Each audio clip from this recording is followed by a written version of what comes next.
प्रभु यीशु मसीह के नाम में आप लोग को शांति मिले। परमेश्वर का धन्यवाद देते हैं आज के एक सुंदर अवसर के लिए जो परमेश्वर ने आपके लिए और हमारे लिए दिया है। मैं आज आप लोग को जो परमेश्वर के वचन से बताना चाहता हूँ, भजन संहिता 115वां अध्याय उसका 12 पद में परमेश्वर का वचन देखिए क्या कहता है। यहोवा ने हमको स्मरण किया है, वो आशीष देगा।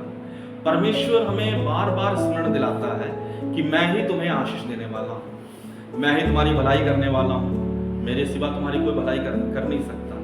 अनेकों बातों की आशीषों को पाने के लिए, अनेकों चीजों में हम सफलता भलाई को पाने के लिए इधर उधर देखते हैं, योजनाएं बनाते हैं। योजना बनाना कोई गलत नहीं है, योजना बनाना है, लेकिन परमेश्वर पर विश्वास रखना है, परमेश्वर पर भरोसा रखना है। जब हम परमेश्वर पर भरोसा रखते हैं, विश्वास रखते हैं, तब परमेश्वर हमारे लिए अद्भुत रीति से आशीर्वाद देता है।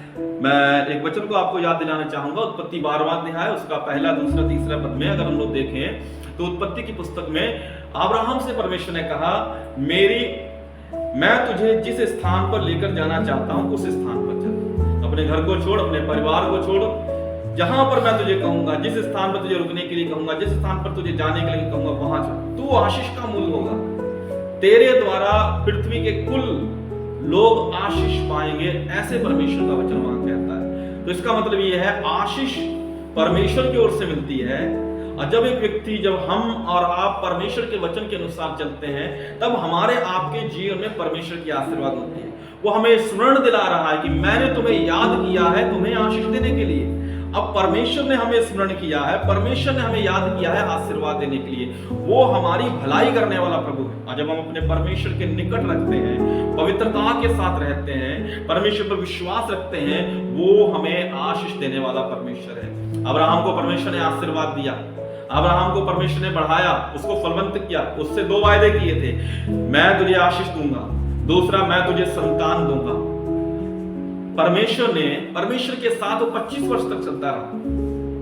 25 वर्ष के बाद परमेश्वर, जब 25 साल उसके पूरे हुए, तब परमेश्वर ने उसको आशीष दिया संतान का। क्या इन 25 सालों में क्या परमेश्वर ने उसे आशीष नहीं दिया?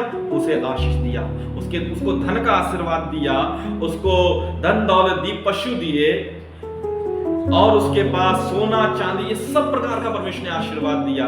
लेकिन एक आशीर्वाद नहीं दिया, संतान का। परमेश्वर हमें स्मरण दिलाता है कि मैं ही तुम्हें आशीर्वाद दे सकता हूं।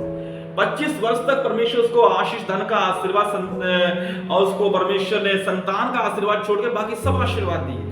और जब उसके 25 वर्ष पूरे हुए, परमेश्वर ने उसको एक बेटे का आशीर्वाद दिया। तो परमेश्वर ये स्मरण दिलाता है कि तुम अपने जीवन में किसी प्रकार के गलत कदम मत उठाओ, अपने जीवन में गलत कार्यों को करने के लिए मत जाओ। परमेश्वर पर भरोसा रखो, परमेश्वर पर विश्वास रखो। जब तुम परमेश्वर पर भरोसा, परमेश्वर पर विश्वास रखोगे, तो परमेश्वर तुम्हें अद्भुत रीति से आशीर्वाद देगा। परमेश्वर के बल प्राप्त करके, परमेश्वर के आशीर्वादों को प्राप्त करके अब्राहम परमेश्वर के पीछे पीछे चलता रहा, और परमेश्वर ने उसे आशीर्वाद दिया, परमेश्वर ने उसे बढ़ाया, और वो परमेश्वर की ओर से फलवंत हुआ। और हम लोग देखते हैं 25 वर्ष पूरे होने के बाद परमेश्वर ने अब्राहम को संतान का आशीर्वाद दिया। एक विशेष आशीर्वाद जो परमेश्वर ने हमारे आपके लिए रखा है, वो आशीर्वाद कब मिलता है? जब उसका समय आता है। लेकिन वो छोटे छोटे आशीर्वाद, पारिवारिक आशीर्वाद, घर का आशीर्वाद, धन का आशीर्वाद, बच्चों का आशीर्वाद, अनेकों चीजों को हमें देता रहता है। लेकिन जो बड़े आशीर्वाद, उसके लिए एक समय ठहराया है। इसलिए प्रियो, परमेश्वर पर विश्वास रखना चाहिए, इंतजार करना चाहिए परमेश्वर से आशीर्वादों को प्राप्त करने का। परमेश्वर आपके जीवन में भलाई करेगा। मैं आपके लिए एक छोटी सी प्रार्थना करूंगा, परमेश्वर आप लोग को आशीर्वाद दे। हे महान प्रभु, हम आपसे प्रार्थना करते हैं परमेश्वर, हालेलुया, इस परिवार में जितने लोग वचन को सुन रहे हैं, इस स्थान पर बैठकर जो वचन को सुन रहे, जिनके कानों में मेरे शब्द पहुंच रहे, परमेश्वर हर एक को आशीर्वाद देना। परमेश्वर, जिन आशीष की खोज में ये लोग परमेश्वर अपने जीवन में प्रयास कर रहे हैं, आप पर भरोसा रखे हुए, इनके जीवन में भलाई करना प्रभु।